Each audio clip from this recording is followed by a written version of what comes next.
ഇന്ന് രാവിലെ വളരെ സന്തോഷകരമായ ഒരു വാർത്ത കാണാനിടയായി.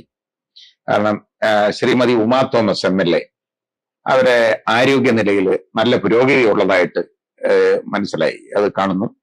മകനൊക്കെ പോയി ഇവരെ കണ്ട് ഉമാ തോമസിനെ കണ്ടിട്ട് തിരിച്ചിറങ്ങി മാധ്യമങ്ങളോടൊക്കെ സംസാരിച്ചിട്ടുണ്ട്. അപ്പോ അവർ കണ്ണു തുറന്നു, അവർക്ക് ബോധം വന്നു, കൈകാലുകളൊക്കെ ചലിപ്പിച്ച് ഷീസ് ഓറിയന്റഡ് എന്ന് നമ്മൾ പറഞ്ഞു കഴിഞ്ഞാൽ നമ്മൾ പറയുന്ന അങ്ങോട്ടുള്ള കാര്യങ്ങൾക്കൊക്കെ പ്രതികരണ ശേഷി ഇങ്ങോട്ടുണ്ടാകുക, അതാണ് ഓറിയന്റ്.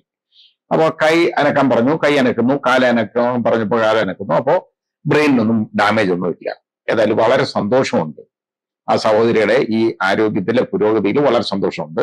എത്രയും പെട്ടെന്ന് അവർ വെളിയിലേക്ക് വരട്ടെ, പുറത്തേക്ക് സാധാരണ ജീവിതത്തിലേക്ക് മടങ്ങി വരട്ടെ എന്ന് നമുക്ക് ആശിക്കാം.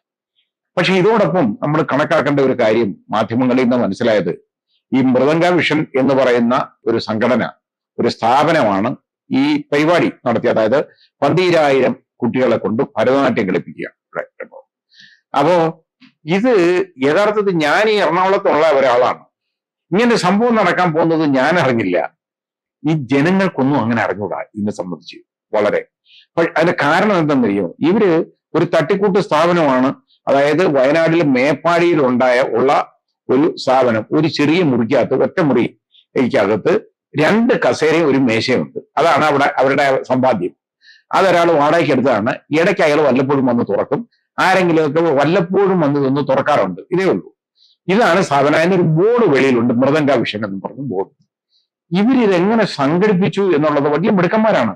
5 രൂപയുടെ ചെലവ്, ഇൻവെസ്റ്റ്മെന്റ് ഇല്ലാതെ ഇതേപോലെ കോടിക്കണക്കിന് രൂപ ഒപ്പിക്കാനുള്ള മാർഗം അവർക്ക് അറിയാം. ഒരുപാട് തട്ടിപ്പ് നമ്മൾ കണ്ടിട്ടുണ്ട്. അതേപോലെവരുടെ ഒരു വലിയ തട്ടിപ്പാണിത്.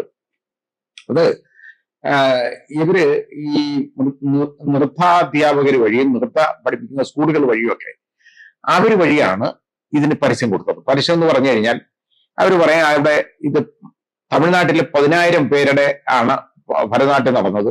അത് ഗിന്നസ് റെക്കോർഡാണ്. ഇപ്പോ അതിനെ മറികടക്കാൻ 12,000 പേരുടെ ഭരതനാട്യം ഇവിടെ നടത്തി കഴിഞ്ഞാൽ അത് ഗിന്നസ് റെക്കോർഡിൽ അത് വരും. ഗിന്നസിൽ വരുന്നുണ്ടെ ഇങ്ങനെ ഒരു പ്രോഗ്രാമിൽ പങ്കെടുത്ത ഓരോരുത്തർക്കും അതിന്റെ സർട്ടിഫിക്കറ്റ് കിട്ടും. അപ്പോ ഗിന്നസ് റെക്കോർഡ് കാര്യമാണ് ഞാൻ. അപ്പോ ഇത് കേൾക്കുമ്പോൾ വളരെ അട്രാക്റ്റഡ് ആവും ഒരാള്.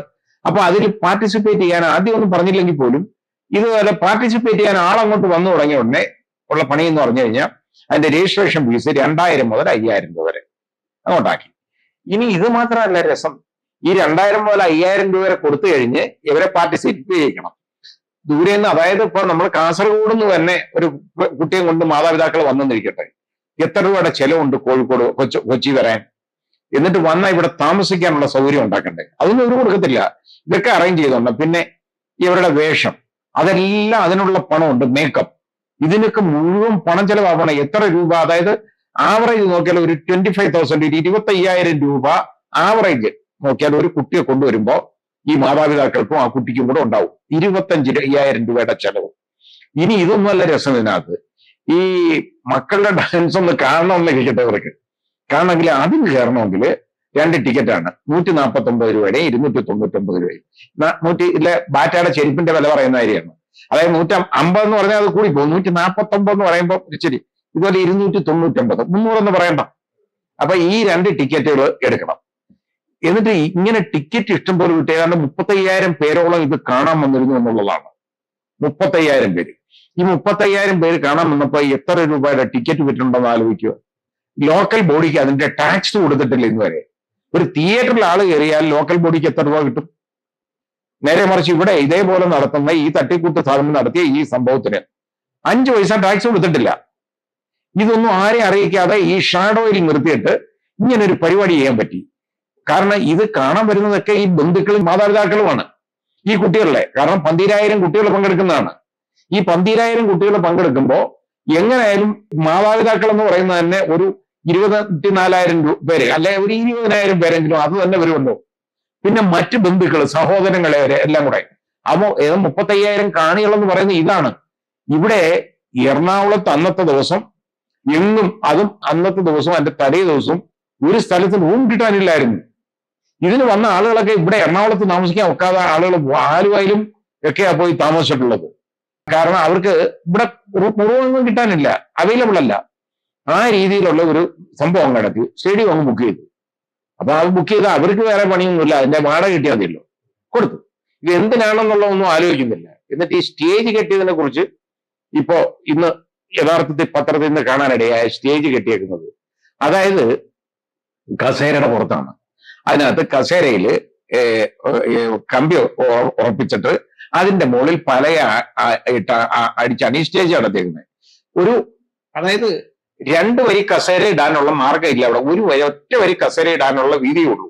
അത് മാത്രമല്ല അതിന് ഫ്രണ്ടിലോട്ടൊരു ചരിവുണ്ട്, ഒരാൾ കയറിയാൽ പോലും അത് വീണ്ടും ചരിയും. ആ രീതിയിലുള്ള ഒരു സംഭവമാണ് ഉണ്ടാക്കി വെച്ചത്.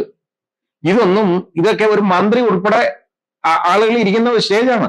ആലോചിക്കണം, 2 വരി എന്ന് പറഞ്ഞാൽ പോകാൻ പറ്റത്തില്ല അതിലേക്കൂടെ. അപ്പൊ ഫ്രണ്ടിലൊന്നും സ്ഥലമില്ല. അപ്പൊ ഇവർ കയറി വന്നിട്ട് ഉമാ തോമസ് കയറി വന്നപ്പോ മറിഞ്ഞു വീണതിന് വേറെ എന്തെങ്കിലും പറയാനുണ്ടോ? സ്വതവേ അതിന് ഫ്രണ്ടിലിട്ട് ചരിവുണ്ട്, ഒരാൾ കയറിയാൽ പോലും അത് ചരിയും, വീണ്ടും ചരിയും. ആ രീതിയിലുള്ള ഒരു സംവിധാനത്തിലാണ് ഈ സ്റ്റേജ് ഉണ്ടാക്കിയത്. ഇവനെയൊക്കെ എന്ത് ചെയ്തൊക്കെന്നറിയോ? ശരിയായ രീതിയിൽ അത് അന്വേഷിച്ച് കേസെടുക്കണം. ഈ പണം പിരിച്ചേക്കുന്ന ഈ പിടിക്കേക്കുന്ന പണം മുഴുവൻ തിരികെ വാങ്ങണം. അതാ വേണ്ടി, ജനങ്ങളുടെ പണമാണ്. ഇതുപോലെ അത് നോക്കിക്കൊള്ളണം. ഈ കുട്ടികളെ ഈ രീതിയിൽ ആരായാലും വീണു പോകും. കാരണം ഭരതനാട്യം പഠിക്കുന്ന ഒരു കുട്ടി, അതിന്റെ നൃത്താധ്യാപകം എന്ന് പറയുന്നത് ഇങ്ങനെ ഒരു കൂട് വന്നിട്ടുണ്ട്, പോയി നല്ലതായിട്ട് അതിന്റെ കൂടെ ഒന്നും കളിച്ചാൽ മതി, അത് വേറെ പ്രശ്നമൊന്നുമില്ല. 12,000 പേര് കളിക്കുമ്പോൾ ഈ അംഗവിക്ഷേപത്തിലെങ്ങാനും ചെറിയ തെറ്റ് വന്നാലും വലിയ കുഴപ്പമൊന്നുമില്ല, ആരും പെട്ടെന്ന് തിരിച്ചറിയത്തില്ലല്ലോ. ഈ കൂട്ടത്തിൽ വെള്ളത്തിൽ പൂട്ടുക, കൂട്ടത്തിൽ പാടുക എന്ന് പറയുന്നത് തന്നെ ഇടപാട്. അങ്ങനെ ചെയ്താൽ മതി, സർട്ടിഫിക്കറ്റ് കിട്ടും, ഗിന്നസ് റെക്കോർഡാണ് എന്ന് പറയുമ്പോ എന്റെ മോക്ക് ഒരു ഗിന്നസ് റെക്കോർഡ് കിട്ടട്ടെ എന്ന് മാതാപിതാക്കൾ വിചാരിക്കത്തില്ലേ? ബന്ധുക്കൾ വിചാരിക്കത്തില്ലേ? അപ്പൊ അതിന് കുറ്റം പറയാൻ ഒക്കത്തില്ല നമുക്ക്. ഇതിന് വഴിമരുന്ന് ആരാ ഇട്ടുകൊടുക്കുന്നേ? നൃത്താധ്യാപകര്. അങ്ങനെ കുറെ ആളുകളുണ്ട് കേട്ടോ, നൃത്തം പഠിപ്പിക്കാൻ നടക്കുന്ന കുറെ തൊഴിലാളികളുണ്ട്. നമുക്കതേ അങ്ങനെ പറയാൻ ഒക്കുള്ളൂ കേട്ടോ. ഇത് നൃത്തം പഠിപ്പിക്കുക അങ്ങോട്ടുണ്ട്. അതുപോലെ നൃത്തം പഠിപ്പിക്കുന്ന സ്കൂളുകൾ, ഇങ്ങനെയുള്ള സംവിധാനം, ഇതൊക്കെ പണ്ടൊരു കാലത്ത് പ്രശസ്തയായ ഒരു സിനിമാ നടിയാണ് ഇതിന് നേതൃത്വം നൽകിയത്, നടുക്കുനിന്ന് അങ്ങോട്ട് കാണിച്ചു കൊടുത്തത്. ഏതായാലും ശരി, അപ്പൊ ആ പരിപാടിയെല്ലാം അങ്ങ് നടന്നു, ഇവന്മാർക്ക് കിട്ടാനുള്ള പണം കിട്ടിയിട്ടുണ്ട്.